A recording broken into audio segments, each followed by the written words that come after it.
And then what about you? What makes you feel comfortable in your relationships with parents? I think the parents being receptive to what I'm saying helps me to feel comfortable.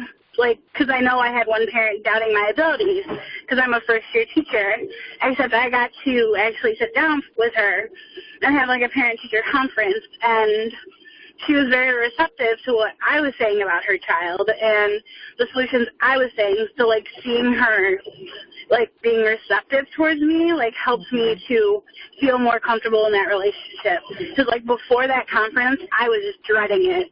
I was like, this is going to be awful.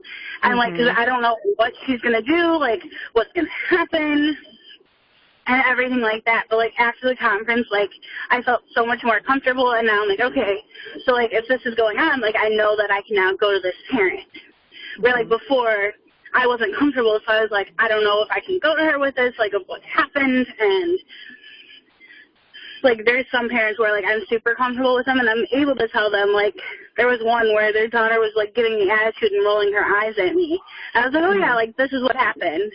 Like, and I was able to kind of, like, make light of it a little bit because I was like, because I'm comfortable with them. Like, I know them really well, where, like, if it was another parent I'm not as comfortable with, I wouldn't have been able to handle it the way I did. Okay. And the parent who you had to kind of establish that trust with and talk, you know, and that you felt more comfortable with after you did meet with her, was that someone whose child had disabilities or no? I think there's some there. Oh, okay. But none diagnosed.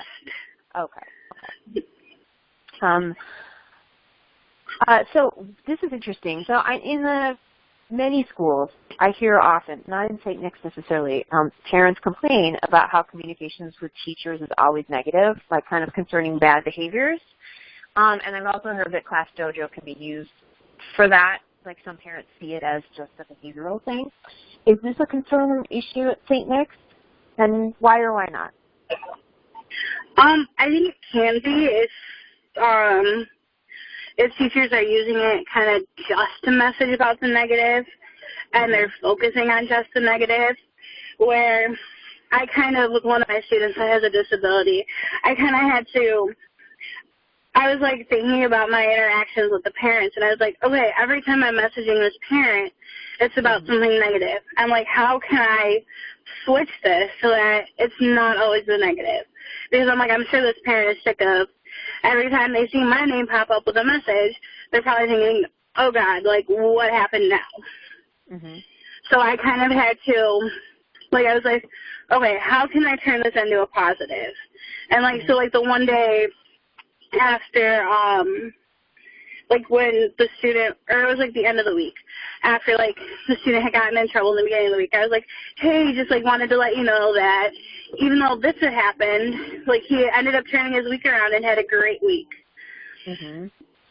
So kind of just finding, I mean, it is hard, especially with those students that do have those behaviors, but you can't always be focusing on the negative with those parents because they're going to get sick of it. Yeah, that was what I was going to ask you next is kind of how do the types of communication, positive or negative, between teachers and parents impact the relationship between the two of you? I think if you're focusing on the negative all the time, like, the parents aren't going to want to respond to you. But if you're kind of able to find, like, ways to bring the positive in there, then it's going to be, okay, like, this happened this day, but they were able to turn it around later. So, and, like, even when those behaviors happen, like, with the one parent, with my one student, we messaged back and forth a little bit after it, and we talked about if he was able to calm down, if he was able to, like, kind of reflect on his actions and, like, what happened after that and everything like that. Like, the one time it was, okay, did he reflect upon what he did? Like, has he calmed down? Was he able to, like, refocus himself? And I'm like, yes, he was able to, like, refocus himself, and he, like, had a great day afterwards. Okay, great. So you don't just talk about necessarily behaviors, but I'm hearing you describe the process, too. You give parents information on how the student processed through the experience? Yeah. well, this parent, like, was, like, asking, like, specific questions about it, but I was like, hey, if you want to, like, if you need this information, like, I'm more than happy to, like, open it up to you and, like, let you know that, like, this is what happened because of the behavior. Mm-hmm. And, like, that he was able to calm himself down and, like, recenter himself and get ready to go. Okay. Switching gears a little bit, I really only have 2 more questions. Thinking about now, when we define family engagement as school events of any kind, what school events are most important for parents to attend? I would say, like, the nights where, like, meet the teacher night. Like, that's a really important night because since, like, lately we've had such high turnaround with teachers, some of these parents don't know the teachers. And it's kind of crazy that they're going to wait to meet the teachers till parent-teacher conferences in November when that person will have had your child since the end of August. So, like, meet the teacher night. Inclusion night, when they can pick up their kids' service plans and, like, have a copy of those so they can see, like, oh, my child's is supposed to be getting this, this, and this. Mm-hmm.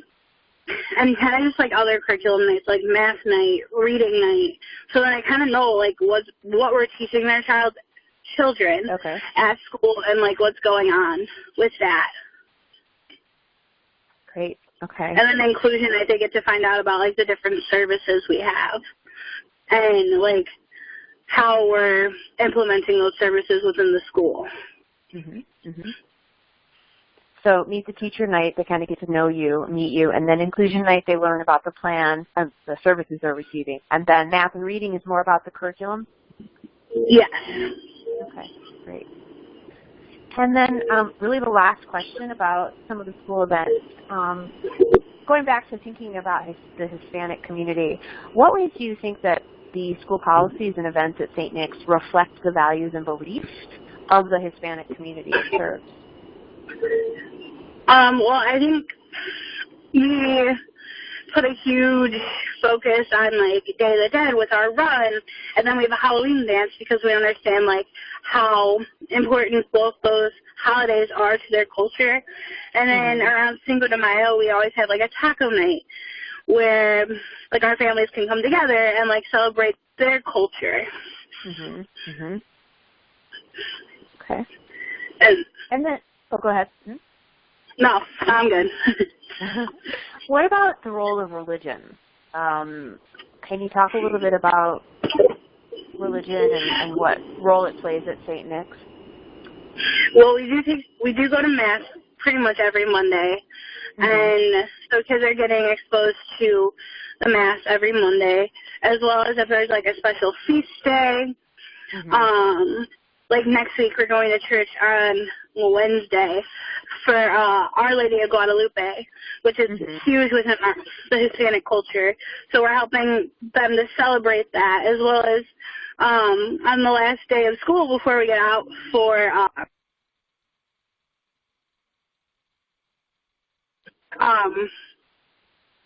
we always do this. We always have the posada, which the eighth graders put on. So those are kind of just how we value their religion. But kind of notice, especially with, like, preparing the kids for communion, that sometimes the kids' only exposure to religion, it really just depends on the family, is coming from when they go with the school. Okay. So some of them only get it at the school. It's not necessarily an extension of what's happening at home for some kids. Correct. Correct. And what exactly, I know Our Lady of Guadalupe, but what is Posada? What is that exactly? It's like the story of, it's the nativity, basically. Oh, okay. Yeah. Oh, okay. You do that before the holiday break? Yeah, so we always do it that Friday before we get out for break. Gotcha. Well, that is awesome. Do you have any other comments that you want to add to the interview before we are done? This is our last interview. Not that I can think of. Okay. This has been so helpful. Thank you for taking the time to complete the interview. No problem. I really appreciate it. And I saw that you got the card. Yes. Okay. Yes, thank you for that. I appreciate that. Of course. That's helping with